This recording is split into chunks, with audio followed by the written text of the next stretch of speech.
Hello and welcome to another pen video from me, Penultimate Dave.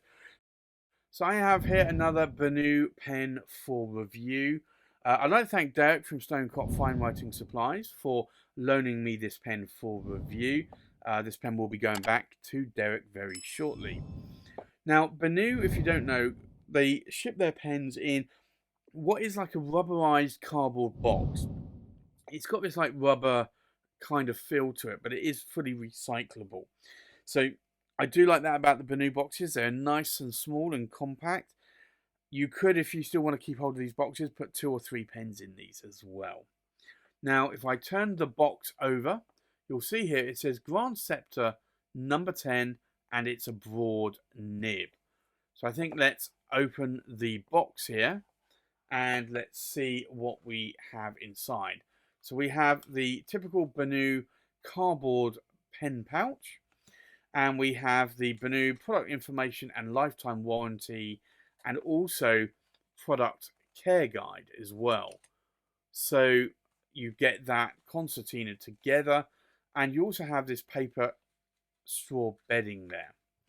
Now, what I will do is remove the box, and we'll take the pen out of the cardboard pouch, and you can see the pen in all its glory.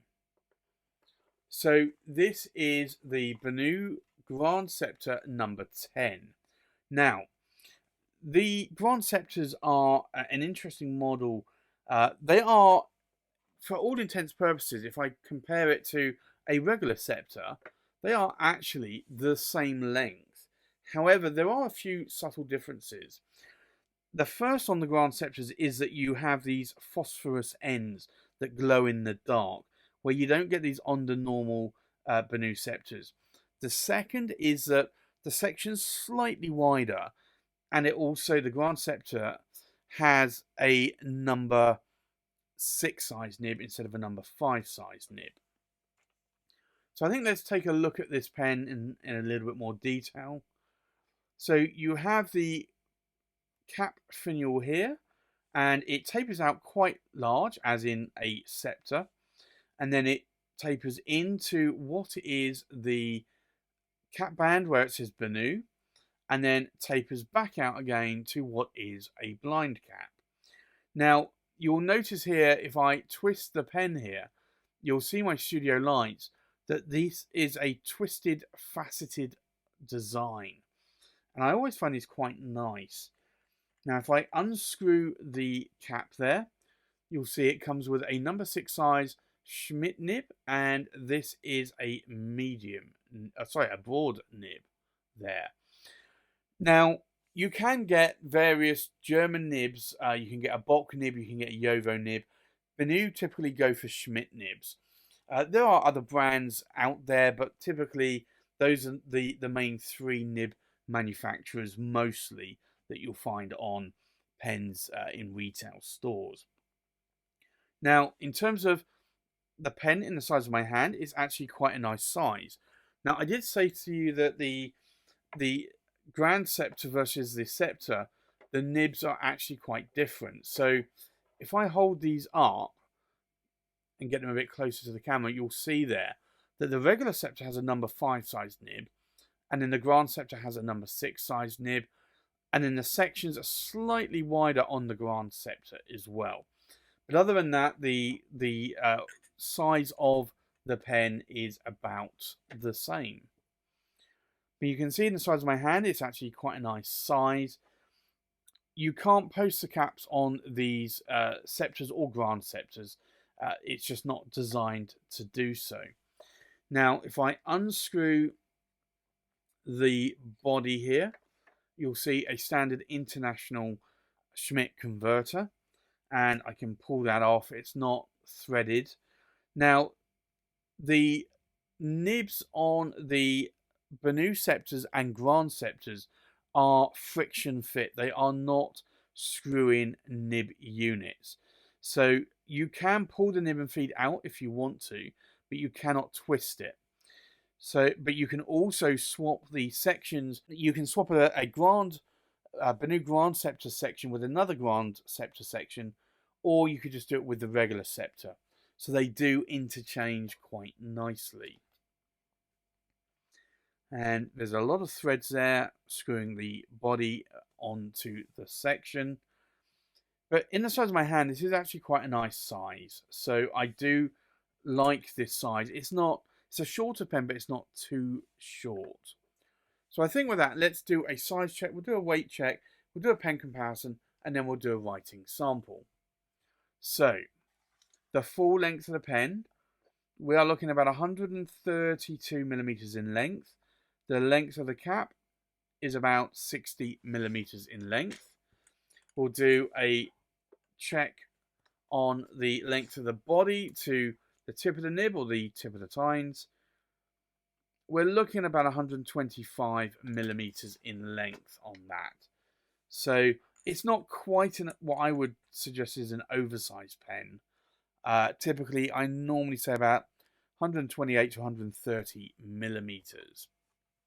I think let's do a weight check.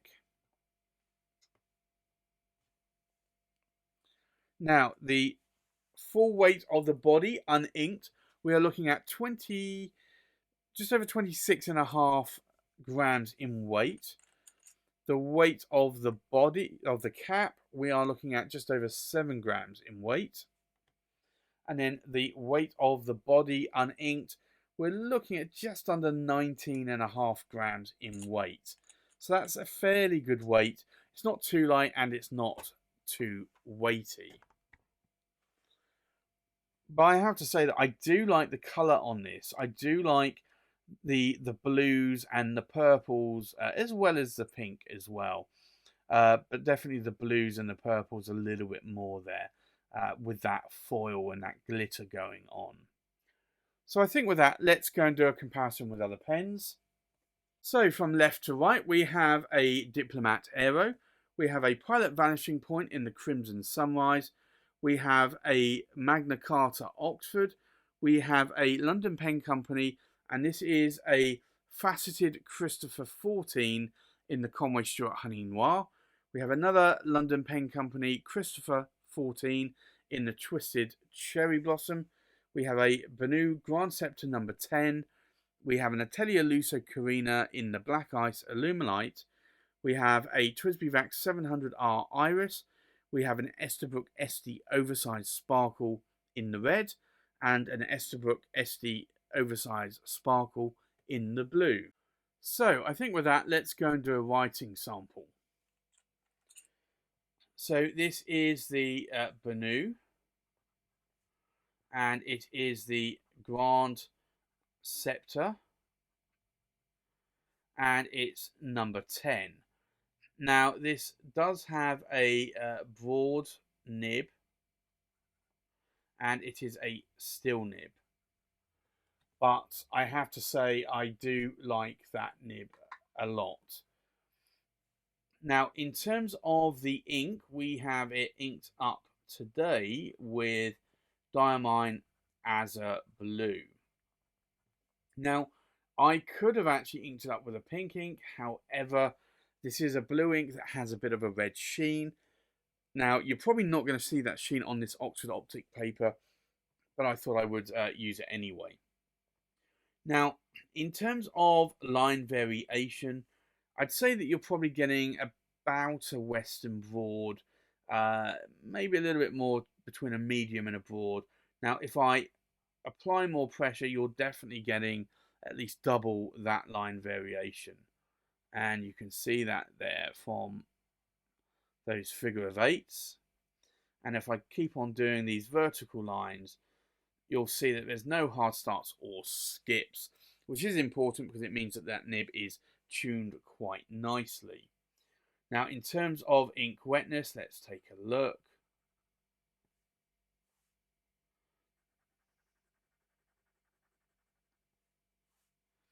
So this is a moderately wet nib. It's not a fire hose nib, but it is still a nice nib. Now, what do I like? What do I not like about these pens? Well, I like the design. I like it's a Scepter or Grand Scepter design. I